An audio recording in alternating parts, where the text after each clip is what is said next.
Amel Bent se livre sur sa relation avec Taïk dans The Voice, c'est quelqu'un qui sort du cadre. Après 2 ans d'absence, Amel Bent réintègre le fauteuil rouge de The Voice, dès le 28 février, aux côtés de Florent Pagny, Lara Fabian et du petit nouveau, Taïk. Rencontre avec une artiste qui a fait de la transmission la valeur centrale de sa carrière. En 2023, vous annonciez quitter votre fauteuil de coach pour vous consacrer pleinement à la musique et à l'écriture de votre 8e album. Minuit 1 est sorti en mai dernier. C'était donc le moment de revenir dans The Voice ? Amel Bent, c'est une évidence pour moi d'être dans ce fauteuil. J'étais triste quand je l'ai quitté.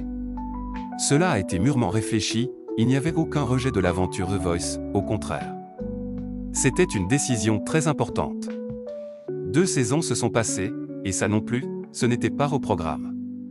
Quand j'ai arrêté, je voulais enregistrer mon album et revenir. Puis j'ai perdu ma grand-mère, ce qui a repoussé et totalement bouleversé la direction de mon disque, qui est sorti plus tard que prévu. Donc, mon retour dans l'émission a été lui aussi décalé dans le temps. Il a fallu d'abord que je réémerge de toute cette période, à la fois de deuil, mais aussi de créativité. Retrouver The Voice a été très émouvant. C'est une évidence pour moi d'être dans ce fauteuil. Êtes-vous une coach différente d'il y a 2 ans ? Je n'ai jamais été la même coach d'une saison à l'autre, parce que je réagis en fonction de l'énergie des coachs qui m'accompagnent et des artistes qui viennent chanter. Les talents sont ceux qui mènent la danse et qui sont les chefs d'orchestre de l'aventure. En fait, c'est la grande inconnue de l'équation. Parce qu'en vérité, avec les coachs, c'est très rare que l'on ne se connaisse pas du tout. Bien que, cette année, je ne connaissais pas vraiment Taïk. Amel Bent évoque sa relation avec Taïk, en qui vous semblez avoir trouvé un sacré partenaire de jeu.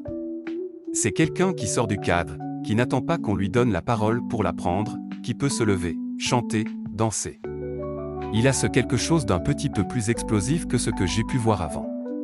Et ce n'était pas pour me déplaire. Rire, finalement, il me ferait presque passer pour une timide ou une première de la classe. L'interview d'Amel Bent est à lire en intégralité dans le nouveau magazine Télé 7 jours. Disponible dans les kiosques dès ce lundi 23 février.